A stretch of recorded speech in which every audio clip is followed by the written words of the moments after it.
अस्सलाम वालेकुम दोस्तों की हाल चाल है जनाब। तुसी वेखदे पे गुलाम एम टीवी ते मैं तुहाडा मेज़बान हाजी गुलाम मोहम्मद। दोस्तों सब तो पहले अपने चैनल नूं करना सबसक्राइब ते नाल लगे बैल दे बटन करना क्लिक ताकि साडी अच्छी ते नवी बेहतरीन वीडियो दा नोटिफिकेशन हमेशा ही तरह वीरा भरावां नूं मिलदा रहे। सब तो पहले अज अल्लाह के फजलो करम नाल एक दूसरा सुआ सजरी मज वीडियो लैके आया अपने वीरा भरावां वास्ते। उम्मीद करांगा जिन्ने मेरे वीर भरा ने सारे अल्लाह के फजलो करम नाल खैर खरीद होणगे। मझ माशाअल्लाह पुरानियां मझां च मझ अल्लाह के फजलो करम नाल शाह काली बूथी माशाअल्लाह मण मण दी अख कन ने जिवें जनाब छज हुंदे ने सोहनी माशाअल्लाह सिंगी मोड़ ते काट चलाई खड़ी है। बाकी जनाब ठुड्डा पुट्ठा टाक कैमरे नज़र खब्बे दा लिबास सोहना थन पूरियां विरला पूरी बरीक माशाअल्लाह जिवें जनाब रेशम दा कपड़ा है। अल्लाह के फजलो करम नाल भरावां वास्ते रोज़ाना अल्लाह के फजलो करम नाल नवीं तो नवीं जनाब अच्छी माई दी वीडियो नीली बार दी अपने चैनल ते अल्लाह के फजलो करम नाल जीनत। बाकी लत्तां तो जनाब फुट फुट बार लाई खड़ी है। मझ अल्लाह के फजलो करम नाल पूरी जनाब साफ सुथरी छट्टे फुआरे वाधे घाटे की अपनी पूरी जनाब जिम्मेदारी होंदी है। पुछले जिवें जनाब डोर होंदी है। बाकी सारियां गल्लां जनाब मालक तो साझियां लैंदे आ। कदों सूई है कितनियां चुआइयां कीतियां ने मगर जनाब कट्टा माशाअल्लाह नाड़वा नाल होवे जनाब। भाई नवीद अस्सलाम वालेकुम। अगे आ जाओ सरकार। भाई नवीद माई कदों सूई है? कल दी सूई है।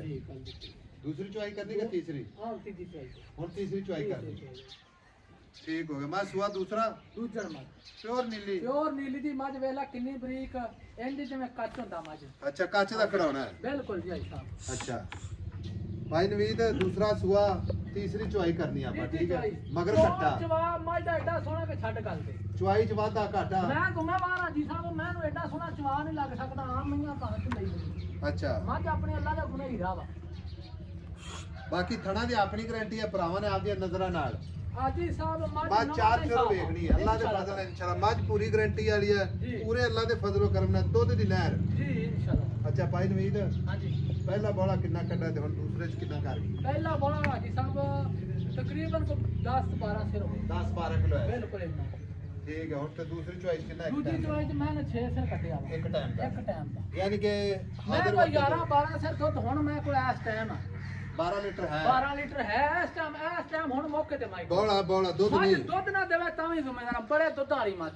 घर चो जिथों मैं लिया गारंटियां ना मत लई गारंटियां मैंने पूछल ते वे जिवें छमक हुंदी मैंने पुट्ठे मैंदी हड्डी मैं इन्नी गोल के छड्ड दे गल एक एक शय मैं दी विखा दे और माशाअल्लाह कसी मैं सारी दिहाड़ी बाहर चरण फिरन वाली सिंह वेख उत्ते सिंह ते सिंह रखिया पिया माई भाई नवीद जी आई गल इस तरह दी है मुहब्बतां कर तेरी मेहरबानी जिवें ਉਹ ਕਹਿੰਦੇ ਨੇ ਮੇਰਾ ਚੰਨ ਮੱਖਣ ਮਲਾਈ ਆਈ ਸਮਝ ਕੇ ਨਹੀਂ ਆਈ ਸਾਡੇ ਨਾਲ ਵੀ ਯਾਰੀ ਲਾਈ ਹੈ। ਹਾਜੀ ਸਾਹਿਬ ਆਪਾਂ ਯਾਰੀ ਦੋਸਤੀ ਉਸ ਸਾਰੇ ਬੰਦੇ ਨਾਲ ਮੁਹੱਬਤ ਨਾਲ ਦੇਣੀ ਚੀਜ਼ ਜਦੋਂ ਦੇਣੀ ਮੈਂ ਜਿਵੇਂ ਕਿਤੇ ਕਵਾਂ ਵਖਾ ਗਾਡਰ ਵਰਗੀ ਮੈਂ ਪਈ ਭਾਈ ਨਵੀਦ ਅੱਜ ਮੁੱਲ ਉਹ ਕਰਦੇ ਵੀ ਕੋਈ ਬੰਦਾ ਨਾ ਜੂ ਹੀ ਟੁਰਿਆ ਫਿਰੇ ਆਈ ਸਮਝ ਇਹਦੇ ਨਾਲ ਦਾ ਮੁੱਲ ਕੋਈ ਨਾ ਵੀਰ ਕਰੇ ਤੇ ਤੇਰੀ ਮਿਹਰਬਾਨੀ। ਮੈਂ ਪਹਿਲੇ ਆਖਿਆ ਚੰਨ ਮੱਖਣ ਮਲਾਈ ਆਈ ਸਾਹਿਬ ਨਿੱਕਾ ਮੁੱਲ ਕਰਨਾ ਜਾਂ ਸਨੋ ਵਾਲਾ ਲੰਮਾ ਮੁੱਲ ਕੋਈ ਲੰਮਾ ਬਿਲਕੁਲ ਨਹੀਂ ਕਰਨਾ।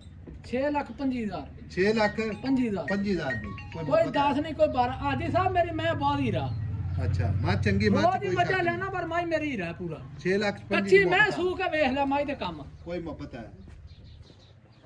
वे ला आज तक मैं वेला भाई वीद मक्खन मलाई भी कहता चन्न भी कह देता। आजी साहब 6,15,000 20 नहीं चंगा हुंदा 6,15,000 दी माई देगा। लो जी लेने देने मुकद्दर अल्लाह दे फजल नाल भाई नवीद दी मज्जा हर बंदा तकरीबन जानदा है। ऐसियां महंगियां आर्डर क्वालिटियां मैंने थन जिथे खलोता मैंने हुसन मैं 10 लाख मुੱਲ ਕਰਨ ਲੋਕ ਜੰਗਲੀ ਆਪਾਂ ਤੇ ਗੱਲ ਹੱਕ ਸਾਡੀ ਪਾਈ ਆਟੇ ਵਾਸਤੇ ਆ ਤੇ ਅੱਲਾ ਦੇ ਦੇਗਾ ਰੋਟੀ। ਲਓ ਜੀ 6,15,000 ਮੁਹੱਬਤਾਂ ਵਿੱਚ ਵਾਧੇ ਘਾਟੇ ਦੀ ਗਾਰੰਟੀ ਨੀਲੀ ਦੀ ਨਾ ਹੋਵੇ ਤਾਂ ਵੀ ਗਾਰੰਟੀ ਮੱਝ ਅੱਲਾ ਦੇ ਫਜ਼ਲ ਨਾਲ ਤੁਨੇ ਮੱਝ ਦੀ ਹੋਵੇ ਸਾਫ ਮੈਂ ਦੁੱਧ ਤੇ ਆਈ ਅੱਲਾ ਦੇ ਫਜ਼ਲ ਨਾਲ ਇਨਸ਼ਾਅੱਲਾ 17 18 ਲੀਟਰ ਹੁਕਮ ਅੱਲਾ ਦੇ ਨਾਲ ਇਨਸ਼ਾਅੱਲਾ।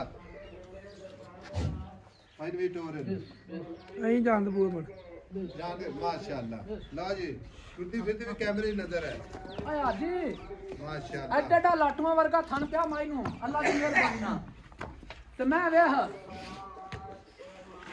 माशाअल्लाह मैं दे पुठे ਮੈਂ ਦੀ ਜ਼ਾਤ ਪਾਤ ਮੈਂ ਹਰ ਬੰਦੇ ਨੂੰ ਪਛਾਣ ਨਹੀਂ ਹੋਣੀ ਆ। ਹੁਣ ਕੋਈ ਆਪਣਾ ਵੀਰ ਆ ਜਾਵੇ ਆਪਣੇ ਨਾਲ ਮੁਹੱਬਤ ਕਰਕੇ ਤੇ 6 ਲੱਖ 15 ਦੀ ਕੋਈ ਮਾੜਾ ਮੋਟਾ ਉਹਦੇ ਵਾਸਤੇ 2-4 ਹਾਜੀ ਸਾਹਿਬ ਮੁਹੱਬਤਾਂ ਕਰਾਂਗੇ ਫਿਰ ਵੀ ਦੋਸਤਾਂ ਨਾਲ। ਠੀਕ ਹੈ ਹਾਂਜੀ ਲਓ ਜੀ ਨੰਬਰ ਆਪਣਾ ਸਕਰੀਨ ਤੇ 0348 067 8468 ਮਿਲਾਂਗੇ ਇਨਸ਼ਾਅੱਲਾ ਅਗਲੀ ਵੀਡੀਓ ਦੇ ਨਾਲ। ਅੱਲਾ ਨਿਗਹਿਬਾਨ, ਪਾਕਿਸਤਾਨ ਜ਼ਿੰਦਾਬਾਦ।